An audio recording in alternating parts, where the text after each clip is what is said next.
महज 40 रुपये के कारण एक वृद्ध महिला की जान एक नाबालिग लड़के ने ले ली। पहले उस महिला ने उस नाबालिग लड़के को उधार देने से मना किया।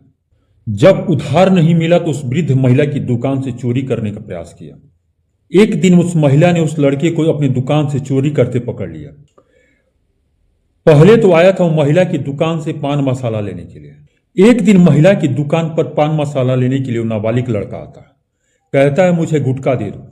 महिला कहती है अभी नहीं दूंगी, पहले का बकाया तुम ला कर दो, उसके बाद ही मैं तुम्हें गुटखा दूंगी। वो महिला इस जिद पर अड़ जाती है कि तुम्हारे यहां पहले का बहुत सारा बकाया है, तुम जब तक उस रुपया को अदा नहीं करते हैं मैं तुम्हें उधार नहीं दे सकती। मगर उस लड़के को उसी वक्त पान मसाले की जरूरत पड़ी है। वो लड़का कहता है कि अभी तुम मुझे दे दो, मैं तुम्हें बाद में लाकर दे दूंगा। पर वो महिला जिद पर अड़ी होती है कि मुझे इसी वक्त चाहिए, मगर उसके पास वो रुपया नहीं होता कि उस महिला को दे पाए।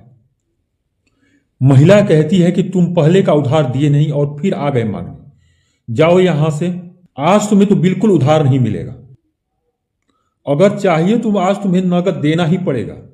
आज तो उधार मैं किसी हालत में नहीं दे सकती, तभी सामान मिलेगा, अगर नहीं दिए तो तुम्हें नहीं मिलने वाला। मगर उसे देने के लिए रुपये नहीं है। उधर महिला अपनी जिद पर अड़ी है कि बिना रुपये देने को तैयार नहीं थी।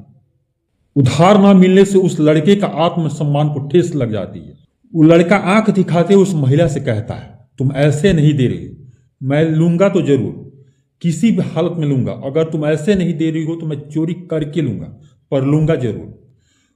छोटी सी उम्र में पान मसाले की उसे लग चुकी थी। वो कहकर वो महिला की दुकान से जाता है कि तुमने आज मुझे उधार नहीं दिया है, यह तुम्हें बहुत महंगा पड़ेगा।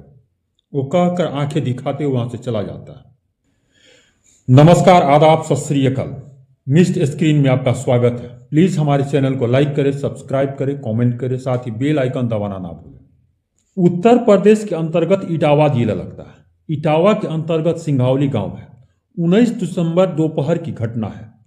रामूर्ति देवी वृद्ध महिला अपने खेत को देखने के लिए एक पतली सी पगडंडी रास्ते को पकड़कर जा रही होती है कि मौके की तलाश में वो लड़का हरदम चोरी महिला का पीछा करता है कि कब मौका मिले कर अपना बदला ले सके। आज उसे मौका भी मिल गया। दोपहर का समय, खेत में काम करने वाला कोई भी इंसान नहीं है, आसपास कोई दिख नहीं भी रहा है। चारों तरफ सन्नाटा पसरा है, आसपास कोई परिंदा भी नहीं दिखता, दूर दूर तक कोई इंसानों का नामो निशान नहीं है। महिला इन बातों से अनजान कि उसके पीछे कोई लड़का यूं हाथ धोए पड़ा है। जिस लड़के को महिला ने उधार नहीं दिए थे वो मेरा पीछा कर रहा है। आज कुछ अनहोनी उसके साथ होने वाली है। एक बुजुर्ग महिला अपने किराने की दुकान से एक नाबालिग लड़की को 40 रुपये चुराते पकड़ लेती है। लड़का कहता है तुम मुझे छोड़ दो, नहीं तो अंजाम बहुत बुरा होगा। वो वृद्ध महिला कहती है मैं इसकी शिकायत तुम्हारे पापा से करूंगी। वो कहती है सबसे कहना मेरे पापा से मेरी शिकायत मत करना, नहीं तो इसका अंजाम बहुत बुरा होगा। उस दिन के बाद वो महिला के खिलाफ उसके मन में इतनी नफरत भरी है जिसकी बदले की आग में वो जल रहा है। इंतजार में है तो कब मुझे मौका मिले मैं उस वृद्ध महिला से बदला ले सकूं। अंदर ही अंदर उस आग में जलता रहता है। जब तक उस अपने आग को शांत नहीं कर लेता तब तक उसे सुकून नहीं मिलने वाला था। 40 रुपये के कारण, महज 40 रुपये के कारण उस नाबालिग लड़के ने उस महिला की जान का दुश्मन बन जाता है। वो महिला जहां भी जाती हरदम उसके पीछे साए के रूप में उसका पीछा करता। जब भी मौका मिले मैं उसे ठिकाने लगा सकूं। महिला की इस छोटी सी बात उसके दिल में घर कर जाती है, उसकी जान की दुश्मन बन जाती है। इस बात से महिला अनजान होती है। मौका पाकर महिला के पास जाकर महिला को एक जोरदार धक्का देता है। अचानक लगे इस धक्के से महिला खुद को संभालने की कोशिश करती है, पर खुद को संभाल नहीं पाती है और महिला नीचे धड़ाम से गिर जाती है। उसे समझ ही नहीं आता है कि वो अचानक उसे पीछे से धक्का कौन दिया। धक्का देने के बाद वो महिला के पास आकर कहता है तुम्हें मैंने कहा था कि तुम मेरे पापा से नहीं कहना, तुमने बहुत बड़ी गलती कर दी, इसका नतीजा तुम्हें आज भोगना पड़ेगा। गिरते महिला कुछ संभल पाती, कुछ सोच पाती कि अचानक उसके साथ क्या हुआ, कि अचानक वो महिला पर ताबड़तोड़ हमला करने लगता है। फिर रखे वहीं ईंट पर उसकी नजर जाती है। ईंट से उसके चेहरे पर बार बार हमला करता है। महिला तड़प कर वही जान दे देती है। लड़के की आंखों में जैसे खून सवार होता है। आज उसकी आत्मा को जैसे शांति मिली हो। जब वो समझ लेता है कि महिला मर चुकी है तो उस वृद्ध महिला को वहीं से छोड़कर वहां से भागकर अपने घर चला जाता है।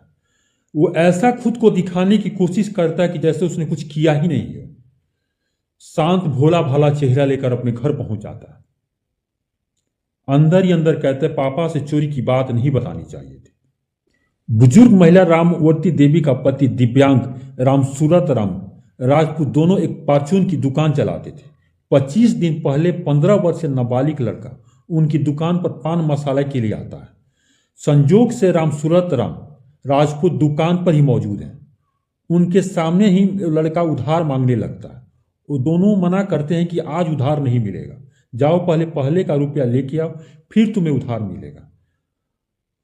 वो लड़का कहता है कि आज मुझे दे दो, मैं अगले दिन दे दूंगा। पर दोनों मानने को तैयार नहीं है कि तुम अगले दिन मुझे रुपया दोगे। उन लोगों को जरा सा भी उस लड़के पर भरोसा नहीं होता। वहां से जाने के लिए उसे कहते हैं, वो वहां से चला भी जाता है। रामसूरत राम उस लड़के पर आरोप लगाते हैं कि उसने मेरे गले से 40 रुपये चुरा लिए। चुराने की बात राममूर्ति देवी लड़के के पिता से शिकायत कर देती है कि आपका बेटा हमारे दुकान से 40 रुपये की चोरी की है। बेटी की चोरी की बात सुनकर पिता घर जाकर बेटी की पिटाई करता और कहता है कि आजकल तुम दुकान से सामान भी चोरी करने लगे। बेटा कहता है कि मैंने कोई चोरी नहीं की। बताता है कि वो लोग झूठ बोल रहे हैं, चोरी वाली बात ये सरासर झूठ है। बात यही खत्म नहीं हो जाती। उस लड़के की दिल में ये बात चुभ जाती है कि मैंने चोरी नहीं की, फिर भी इन लोगों ने मुझ पर झूठा आरोप लगाया है। लड़के के दिल में घर कर जाती है। वो लड़का अंदर ही अंदर ठान लेता है कि मैं उस महिला से बदला लेकर रहूंगा, इसके लिए मुझे कुछ भी करना पड़े। मगर वो पति पत्नी इस बात को भूल चुके होते हैं कि जिस लड़का पर उसने झूठा आरोप लगाया था वो लड़का ये भी कर सकता है। वो आने वाले इस तूफान से अनजान होते हैं कि वो लड़का जब भी मौका मिलेगा वो अपना बदला लेगा। महिला के मौत के बाद चुपचाप अपने घर आ जाता है। इधर धीरे धीरे शाम हो रही होती है। वृद्ध महिला का बेटा देवेंद्र कुमार अपने पिता से पूछता है, माँ खेत की तरफ गई थी, क्या हुआ, अभी माँ घर नहीं आई? कहाँ रह गई माँ, रात होने को हुआ है। हर कोई परेशान हो जाता है कि रात होने को माँ अभी घर तक नहीं आई। बेटा अपने पिता से कहता है, रात होने को है पर माँ का कहीं अता पता नहीं चल रहा है। सब परेशान होकर महिला की तलाश में घर से निकल जाते हैं। महिला को आस पड़ोस में पता किया जाता है, पूछा जाता है कि वो महिला आपके घर आई थी क्या? पर हर कोई बताता है कि दोपहर के बाद तो महिला हमारे घर आई ही नहीं थी। हमने दोपहर के समय उसे खेत की तरफ जाते हुए देखा था, उसके बाद हमने उस महिला को नहीं देखा। हर कोई थक हार कर खेत की तरफ निकल जाता है। खेत के किनारे एक महिला खून से लथपथ दिखाई देती है। देवेंद्र कुमार की निगाह खून से लथपथ अपनी मां पर जैसे ही जाता है वो चित्कार मारकर रोने लगता है, जिसकी मौत हो चुकी होती है ना। मां को इस हालत में देख स्तब्ध रह जाता है। इसके बाद वो पुलिस को फोन करता है। पुलिस घटना स्थल पर पहुंचकर लाश को अपने कब्जे में लेकर जांच शुरू करती है। पुलिस घर वालों से पूछती है कि आप लोगों को किसी पर शक है क्या, किसी से झगड़ा हुआ था क्या? सूरत राम बताते हैं कि आज से 15 दिन पहले एक लड़का हमारी दुकान पर पान मसाला के लिए आया था, उसी से हमारी झगड़ा हुआ। उन लोगों के बयान के आधार पर उस लड़के को उसके घर से पकड़ा जाता है। उस लड़के को घर से गिरफ्तार करती है पुलिस जब सख्ती से लड़के से पूछती है वह टूट जाता है और अपना गुनाह कबूल कर लेता है और पुलिस को सब कुछ बता देता है। पुलिस को ईंट भी बरामद हो जाती है जिससे उसने उस महिला की हत्या की थी।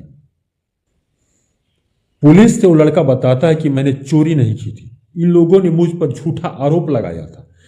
मेरे पिता से इन लोगों ने झूठी शिकायत की थी जिसका बदला लेने के लिए मैंने ठान लिया था।